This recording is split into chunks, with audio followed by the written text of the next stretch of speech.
Hello dear friends, good morning. SIRT library के YouTube channel में आप सभी का बहुत बहुत स्वागत है। मेरे दोस्तों, आज हम मध्य प्रदेश लोक सेवा आयोग मतलब कि एमपीपीएससी के प्रीवियस ईयर क्वेश्चन, ठीक है, प्रीवियस ईयर जो क्वेश्चन पेपर रहता है एमपीपीएससी का, उसके क्वेश्चंस के बारे में हम आज यहाँ पे डिस्कस करेंगे सॉल्यूशन के साथ, और उसका जो एक्सप्लेनेशन होता है उसके साथ हम डिस्कस करेंगे। ठीक है माय डियर। तो आज जो एमपीपीएससी का जो प्रीवियस ईयर का पेपर हम लोग डिस्कस करने वाले हैं वह 2019 का एमपीपीएससी का पेपर होगा। उसमें प्रीलिम्स का फर्स्ट पेपर जिसमें 100 क्वेश्चन होते हैं विद सॉल्यूशन, हम उसके बारे में डिस्कस करेंगे। ठीक है माय डियर। और दूसरी चीज़ ये है कि दोस्तों, आप हमसे कांटेक्ट कर सकते हैं, जिसमें व्हाट्सअप हमारा नंबर ये है। फेसबुक में आप यहाँ पे जा सकते हैं, मेल कर सकते हैं और हमें इस नंबर पे कांटेक्ट कर सकते हैं माय डियर। ठीक है। तो सबसे पहले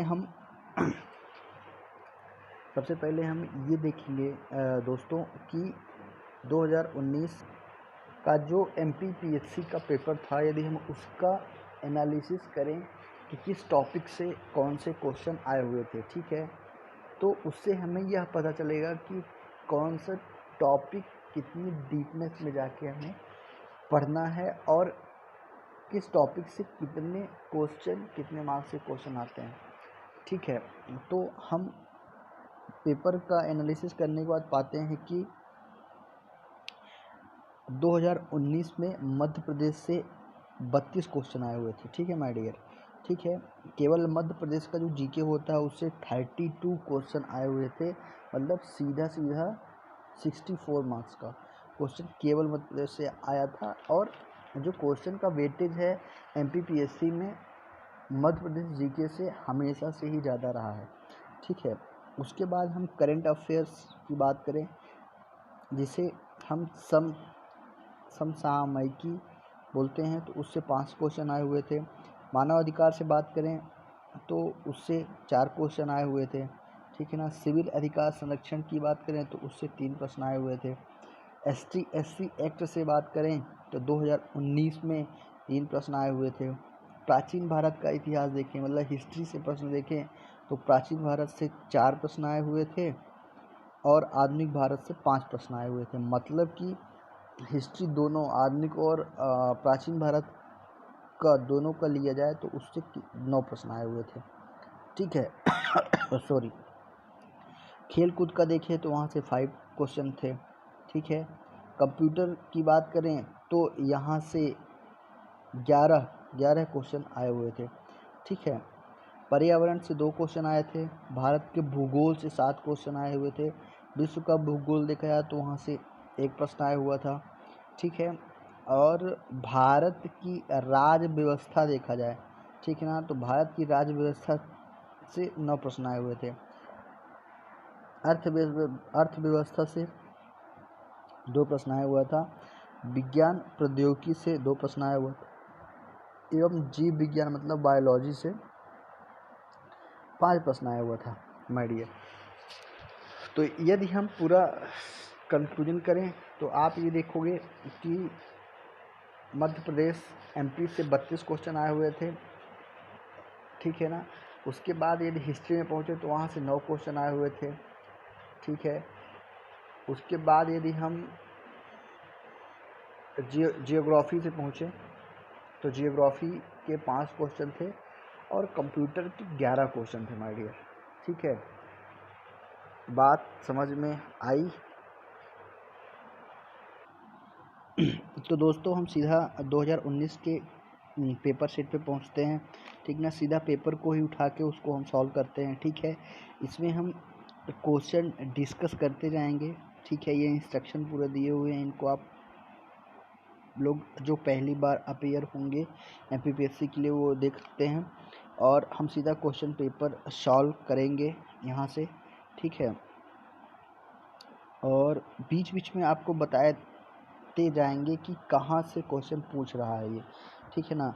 तो जो पहला क्वेश्चन है माय डियर, फर्स्ट क्वेश्चन क्या बोल रहा है, ये देखिए, ये जो फर्स्ट क्वेश्चन है वो हमारा भारत की राज्य व्यवस्था से पूछा गया है, ठीक है ना। तो पहला क्वेश्चन क्या बोल रहा है कि निम्नलिखित में से किस संवैधानिक संशोधन अधिनियम ने मौलिक अधिकारों की सूची से संपत्ति के अधिकारों को हटाया, ठीक है ना।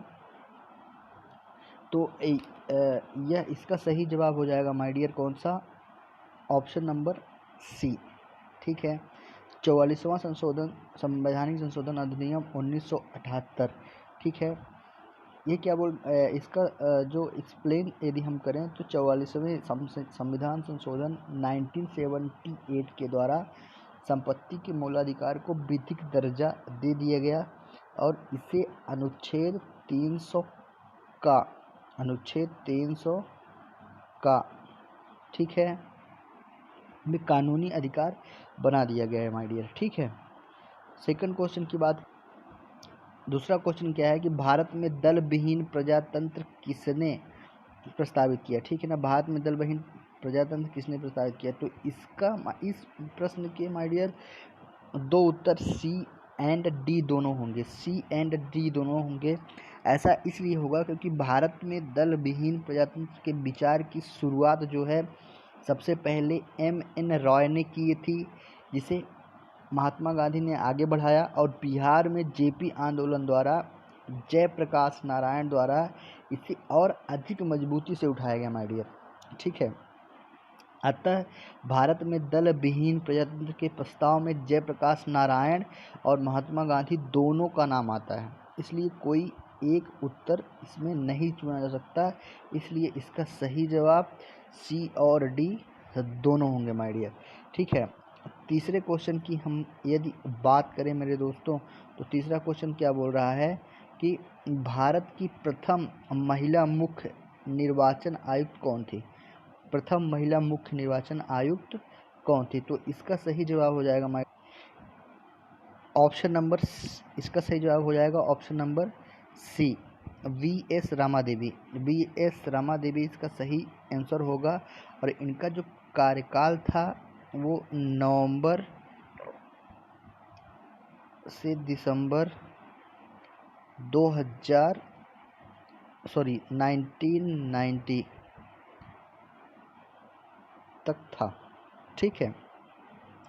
अब हम क्वेश्चन नंबर 4 की बात करें तो क्या बोल रहा है, फोर्थ क्वेश्चन क्या बोल रहा है कि संविधान का कौन सा अनुच्छेद भारत के नियंत्रक और महालेखक परीक्षक के कर्तव्य को निर्धारित करता है, तो इसका सही आंसर क्या हो जाएगा ऑप्शन नंबर डी, ठीक है।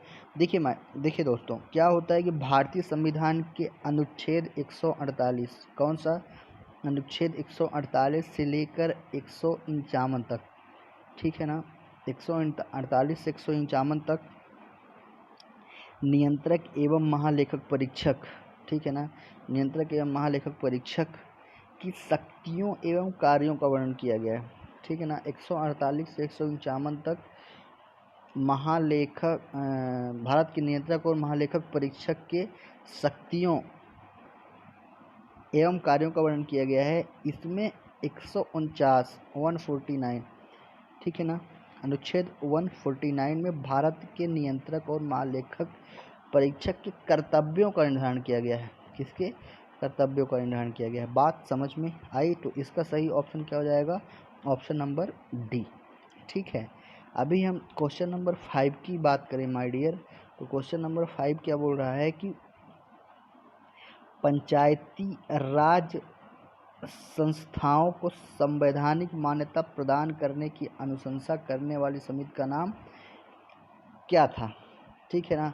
तो इसका सही जवाब हो जाएगा my dear option number C, इसका सही जवाब हो जाएगा option number C, LM Singhvi, LM Singhvi समिति जो 1986 में बनी थी, ठीक ना, 1986 में बनी थी। तो ML सिंघवी समिति ने पंचायती राज संस्थाओं को संवैधानिक मान्यता प्रदान करने की अनुशंसा की थी माय डियर। बात समझ में आई। अब हम नेक्स्ट चलते हैं क्वेश्चन नंबर 6 की तरफ। तो ये क्या बोल रहा है कि कैप्टन रूप सिंह स्टेडियम का संबंध किस खेल से है। अब ये क्वेश्चन स्पोर्ट्स से आ गया माय डियर। अभी तक जो कंटिन्यूअसली 5 क्वेश्चन थे दोस्तों, वो भारत की राज्य व्यवस्था से थे, ठीक है ना। 5 क्वेश्चन जो थे वो कहाँ से थे, भारत की राज्य व्यवस्था से थे। अभी जो छठा क्वेश्चन है यह एमपी से पूछ रहा है, एमपी से, ठीक है ना, एमपी से पूछ रहा है। तो क्या बोल रहा है, कैप्टन रूप सिंह स्टेडियम का संबंध किस खेल से है, ठीक है। तो इसका सही जवाब हो जाएगा माय डियर कौन सा, ऑप्शन नंबर बी। देखिए इसमें क्या है एक्चुअली में कि कैप्टन जो रूप सिंह जी थे वो एक्चुअली में हॉकी के प्रसिद्ध खिलाड़ी मेजर ध्यानचंद जी के छोटे भाई थे, जिन्होंने ओलंपिक में भारत को स्वर्ण पदक भी दिलाया था। दूसरी चीज, रूप सिंह के नाम पर मध्य प्रदेश की ग्वालियर में क्रिकेट स्टेडियम बनाया गया। मूल रूप से यह हॉकी का स्टेडियम था, जिसे सन 1980 में रूप सिंह क्रिकेट स्टेडियम में बदला गया। सन 1978 में स्थापित इस स्टेडियम की दर्शक क्षमता 18,000 से अधिक है एवं इसमें रात्रि मैचों को देखने की भी सुविधाएं उपलब्ध हैं। और दोस्तों इस स्टेडियम में यदि पहला अंतर्राष्ट्रीय एक दिवसीय क्रिकेट की बात करें तो क्रिकेट मैच 21 जनवरी 1988 को भारत और वेस्ट इंडीज़ के बीच में खेला गया था। और यह जो स्टेडियम है माय डियर वो कहाँ पर स्थित है, आपके ग्वालियर में। कहाँ पे, ग्वालियर में, जहाँ के आपके सिंधिया जी हैं, ठीक है। बात समझ में आई। अब चलते हैं किसमें, क्वेश्चन नंबर 7 में। किसमें, क्वेश्चन नंबर क्या बोल रहा है, क्वेश्चन नंबर 7 बोल रहा है मध्य प्रदेश राज्य घुड़सवारी अकादमी की स्थापना कब हुई, ठीक है ना। तो इसका सही जवाब हो जाएगा ऑप्शन नंबर डी, 2007 में हुई थी मध्य प्रदेश राज्य घुड़सवारी अकादमी की स्थापना। और कहाँ हुई थी, तो वह हुई थी कहाँ पे, भोपाल में, ठीक है ना। 2007 में भोपाल में हुई थी माय डियर। बात समझ में आई। चलते हैं तो क्वेश्चन नंबर 8 में। क्वेश्चन नंबर 8 क्या बोल रहा है कि निम्नलिखित में से मध्य प्रदेश राज्य से संबंधित खेल पुरस्कार कौन सा है। तो माय डियर इसका सही जवाब हो जाएगा ऑप्शन नंबर सी, एकलव्य पुरस्कार। मध्य प्रदेश राज्य से संबंधित खेल पुरस्कार एकलव्य पुरस्कार है माय डियर, ठीक है। देखिए मध्य प्रदेश राज्य से संबंधित खेल पुरस्कार एकलव्य पुरस्कार है, जिसमें मध्य प्रदेश सरकार द्वारा 19 वर्ष से कम आयु के खिलाड़ियों को उनके उत्कृष्ट प्रदर्शन के लिए दिया जाता है, ठीक है ना। एकलव्य पुरस्कार ध्यान में रखिएगा, 19 वर्ष से कम आयु के खिलाड़ियों को दिया जाता है, ठीक है। और इसकी पुरस्कार राशि कितनी है, 50,000, ठीक है ना। पुरस्कार राशि कितनी है, 50,000, ठीक है। और जबकि लक्ष्मण पुरस्कार जो है, जो ये लक्ष्मण पुरस्कार है वह माय डियर सरकार का, उत्तर प्रदेश सरकार का खेल पुरस्कार है, ठीक है ना। लक्ष्मण पुरस्कार उत्तर प्रदेश सरकार का खेल पुरस्कार है। और अर्जुन पुरस्कार जो है एक्चुअली में भारत सरकार द्वारा दिए जाने वाला खेल पुरस्कार है, जो 1961 से प्रारंभ हुआ था। बात समझ में आई दोस्तों। देखो जिसको हिंदी में समस्या हो रही है तो वो यहाँ से अपना इंग्लिश में भी पेपर दिया हुआ है और आंसर तो सेम ही रहेंगे, आप इसको देख के अपना काम कर सकते हैं, ठीक है ना।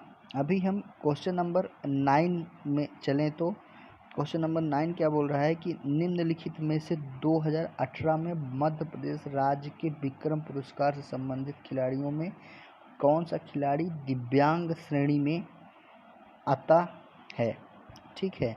तो इसका सही जवाब हो जाएगा my dear Sonu Golkar. Option number 1 क्या बोल रहा है, सोनू गोलकर, ठीक है।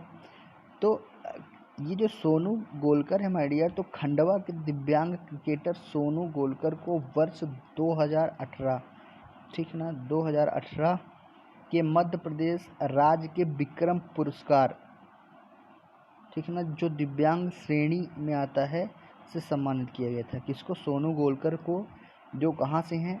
खंडवा के दिव्यांग क्रिकेटर सोनू गोलकर 2018 में दिया गया था, ठीक है ना। क्वेश्चन नंबर 10 की बात करें तो मुस्कान किरार का संबंध किस खेल से है? क्या बोल रहा है? मुस्कान किरार का संबंध किस खेल से है? तो इसका सही जवाब हो जाएगा ऑप्शन नंबर सी, ठीक है ना। मुस्कान किरार का संबंध किस खेल से है? तो तीरंदाजी से है, ठीक है।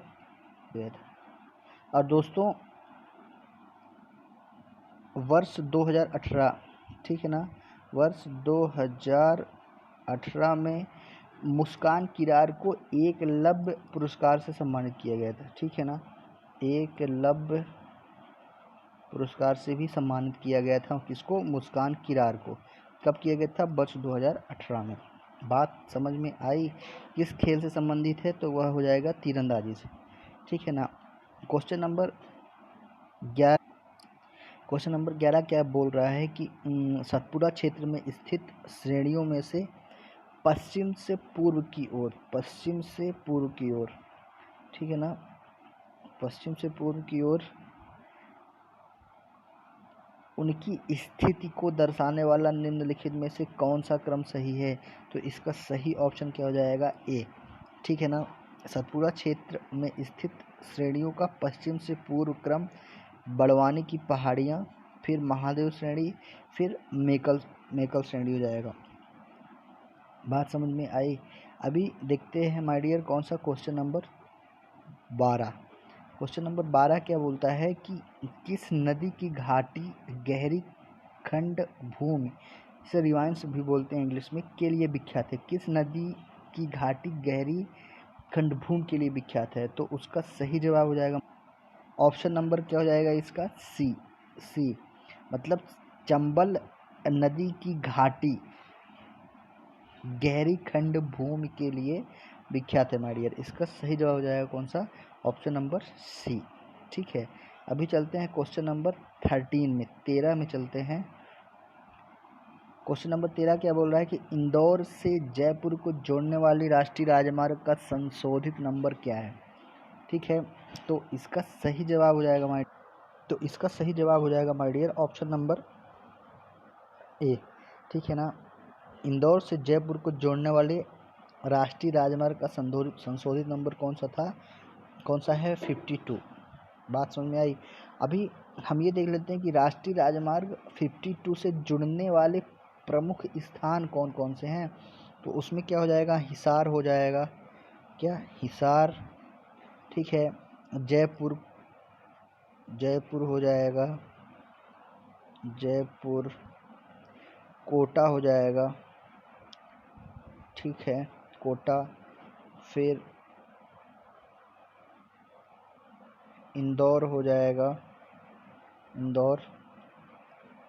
फिर धुले हो जाएगा, फिर औरंगाबाद हो जाएगा, ठीक है। फिर बीजापुर हो जाएगा, फिर आपका हुबली हो जाएगा, ठीक है, हुबली। और इसकी कुल लंबाई कितनी है माय डियर? तो कुल लंबाई 2317 किलोमीटर है। कितना? 2317 किलोमीटर, 2317 किलोमीटर। और संबंधित राज्य कौन कौन से हैं? तो हो जाएगा, कौन कौन से राज्य जाएंगे? पंजाब, ठीक है, पंजाब हो जाएगा, हरियाणा हो जाएगा, राजस्थान हो जाएगा, मध्य प्रदेश हो जाएगा, एंड महाराष्ट्र हो जाएगा, और कर्नाटका हो जाएगा, ठीक है। क्वेश्चन नंबर 14 में चलते हैं। क्वेश्चन नंबर 14 क्या बोलता है कि निम्नलिखित में से परमार राजवंश के इतिहास पर प्रकाश डालने वाला स्रोत कौन सा है? ठीक है, तो फर्स्ट है पद्मगुप्त का नवशासांक चरित, दूसरा तुंग की प्रबंध चिंतामणि, या फिर तीसरा उदयपुर प्रशस्ति, या फिर सभी। तो इसका सही जवाब हो जाएगा माय डियर सभी, ABC। तीनों में से परमार राजवंश के इतिहास पर प्रकाश डालने वाला स्रोत मिलता है माय डियर, ठीक है ना। हम थोड़ा सा इन तीनों के बारे में थोड़ा डिस्कस कर लेते हैं। देखिए, यदि हम माय डियर पद्मगुप्त, देखिए नौशाह सांक चरित की बात करें तो पद्मगुप्त इस नौशाह सांक चरित के रचयिता थे, ठीक है ना। और नौशाह सांक चरित एक ऐतिहासिक काव्य है माय डियर। इसमें मालवा के राजा सिंधुराज नौशांक शाह के चरित्र का भी वर्णन श्लेष के द्वारा उपस्थित करता है, ठीक है ना। और यदि हम मेरुतुंग के द्वारा लिखित प्रबंध चिंतामणि की बात करें तो यह ऐतिहासिक ग्रंथ 5 खंडों में विभाजित है। इन खंडों से क्रमशः विक्रमांक, सातवाहन मूलराज, तीसरा मुंज, चौथा नृपति भोज, पांचवा सिद्धराज जयसिंह, फिर कुमार पाल, लक्ष्मण सेन, जयचंद्र आदि के विषय में जानकारी मिलती है, ठीक है ना। तीसरा क्या बोल रहा है कि यदि हम उदय प्रशस्ति की बात करते हैं माय डियर, तो उदय प्रशस्ति से हमें भोज की राजनैतिक उपलब्धियों के बारे में सूचना प्राप्त होती है। इस प्रशस्ति के अनुसार भोज ने चेदेश्वर, इंद्र रथ, तोगल, राजा भीम, कर्नाट, लाट और गुर्जर के राजाओं तथा तुर्कों को पराजित किया है माय डियर, ठीक है। अभी हम क्वेश्चन नंबर 15 को देखें तो क्या बोल रहा है, चित्तौड़ के त्रिभुवन नारायण मंदिर को किसने बनवाया, ठीक है। देखिए, क्वेश्चन नंबर 15 मध्य प्रदेश से दिया गया है और इसका सही जवाब हो जाएगा कौन सा, सी, परमार राजा भोज ने चित्तौड़ के त्रिभुवन नारायण मंदिर को बनवाया। कब बनवाया था, 11वीं सदी में बनवाया था। और आपको बता दूं कि राजा भोज आगे लिखा ही हुआ है परमार राजा, मतलब ये परमार राजवंश से थे, ठीक है। बात समझ में आई। 16 नंबर का क्वेश्चन क्या बोलता है कि मध्य प्रदेश का कौन सा हवाई अड्डा क्रियाशील नहीं है, ठीक है। तो इसका सही जवाब हो जाएगा my dear option number B, ठीक है ना। मध्य प्रदेश का कौन सा हवाई अड्डा क्रियाशील नहीं है, तो वह हो जाएगा ऑप्शन नंबर बी, पन्ना। पन्ना हवाई अड्डा मध्य प्रदेश का क्रियाशील नहीं है, ठीक है। इसका रनवे अनपेव्ड है तथा इसकी जो प्रणाली भी जो है वो यांत्रिक नहीं है, मतलब यांत्रिक नहीं है, इक्विप्ड नहीं है, ठीक है ना। और मैं आपको बता दूं कि मध्य प्रदेश में 5 ही हवाई अड्डे हैं, ठीक है। खजुराहो, ग्वालियर, भोपाल, इंदौर एवं जबलपुर, ठीक है। और जो इंदौर का हवाई अड्डा, फेमस हवाई अड्डा देवी अहिल्या बाई हवाई अड्डा के नाम से जाना जाता है। और भोपाल का जो हवाई अड्डा है वह राजा भोज हवाई अड्डा के नाम से जाना जाता है। राजा भोज जो कि परमार राजवंश के राजा थे, ठीक है ना। बात समझ में आई। क्वेश्चन नंबर 17 क्या बोलता है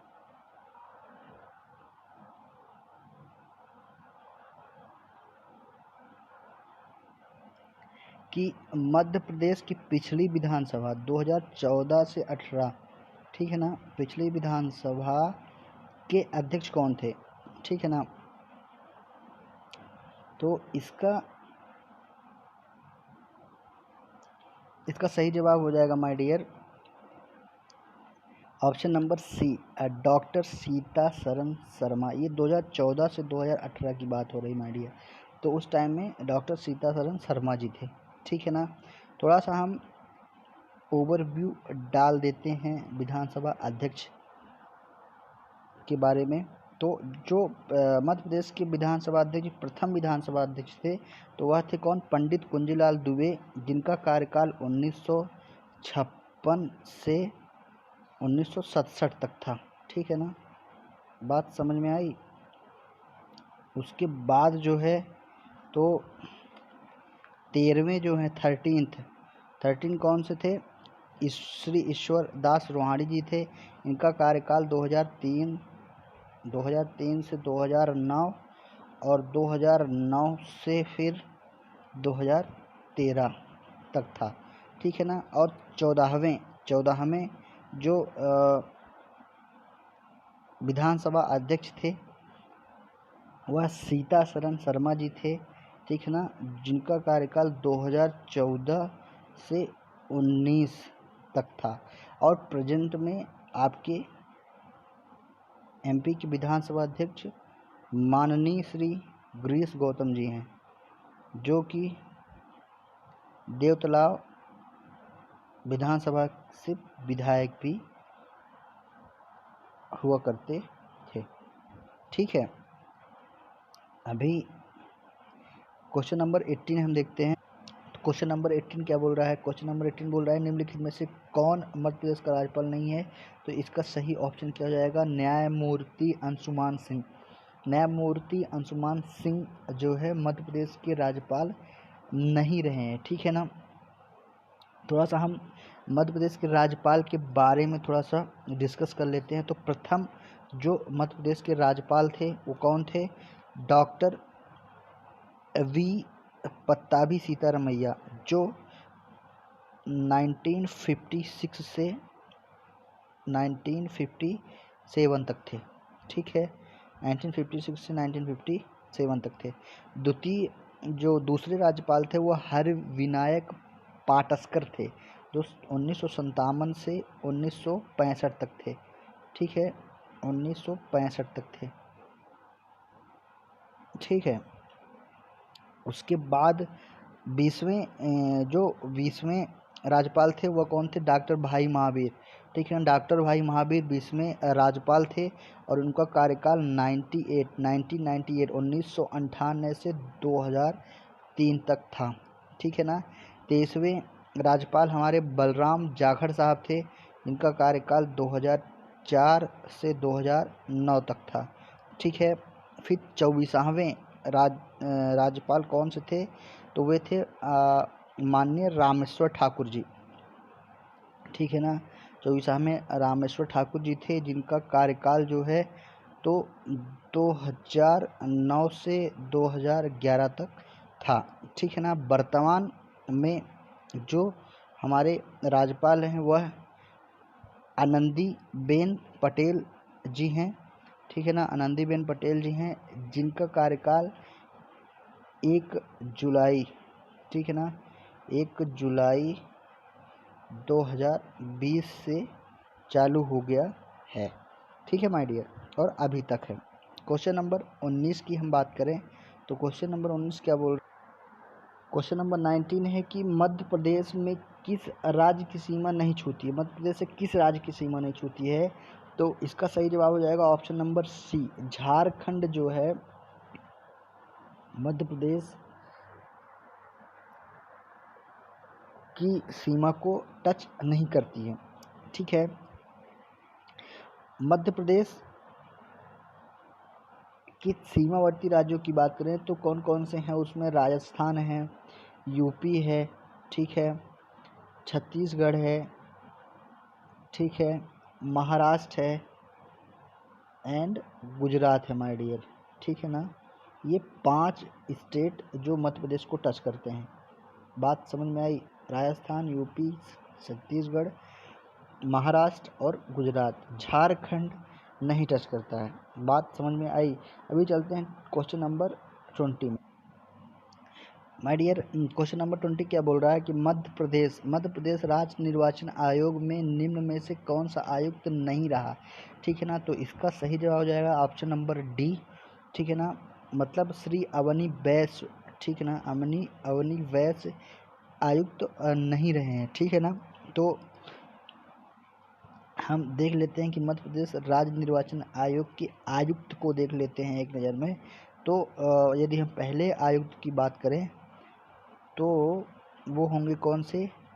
एन.बी. लोहानी, जिनका कार्यकाल 1994 से 2000 तक था, ठीक है ना। कब तक? 2000 तक। बात समझ में आई? दूसरे कौन है? गोपाल शरण शुक्ल जी हैं, जिनका 2000 से 2006 तक रहा। 2000 से 2006 तक रहा, ठीक है ना। उसके बाद हम बात करें तीसरे, तो आदित्य विजय सिंह जी थे आयुक्त, इनका कार्यकाल 2006 से 2010 तक रहा, ठीक है ना। आदित्य विजय सिंह के बाद डॉक्टर अजीत राजादा थे, जिनका 2010 से 2013 तक था, ठीक है ना। फिर पाँचवा आर परशुराम जी थे, जो 2013 से 2018 तक थे, ठीक है ना। फिर वर्तमान में जो हैं वह बसंत प्रताप सिंह जी हैं, जो 2019 से अब तक हैं, ठीक है ना, बसंत प्रताप सिंह जी, ठीक है। अभी नेक्स्ट क्वेश्चन क्या बोल रहा है, क्वेश्चन नंबर 21। क्वेश्चन नंबर 21 क्या बोलता है कि कंप्यूटर के क्षेत्र में वायरस का मतलब क्या है, तो इसका सही जवाब हो जाएगा vital information resource under seize, ठीक है।